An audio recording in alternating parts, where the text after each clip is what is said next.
Hey, Tekno Bilim Adamı. Today on Tekno Bilim Adamı, I'm here with some super handy iPhone hacks to elevate your wide-angle videos and some fresh ways to use your iPad like a pro. Ready?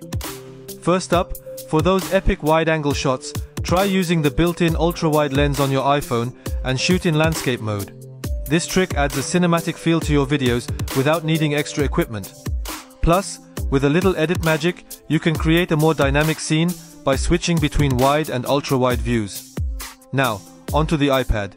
Did you know you can turn it into a second screen for your Mac? Just go into Settings, turn on Sidecar, and voila! You've got a dual screen setup that's perfect for multitasking, editing, or presenting on the go. And hey, if you're using it for drawing or notes, don't forget about the precision and smoothness Apple Pencil offers. That's all for today's quick tips. Don't forget to subscribe to my YouTube channel, like the videos, share them with friends, and leave your thoughts in the comments. Thanks for watching Tekno Bilim Adamı.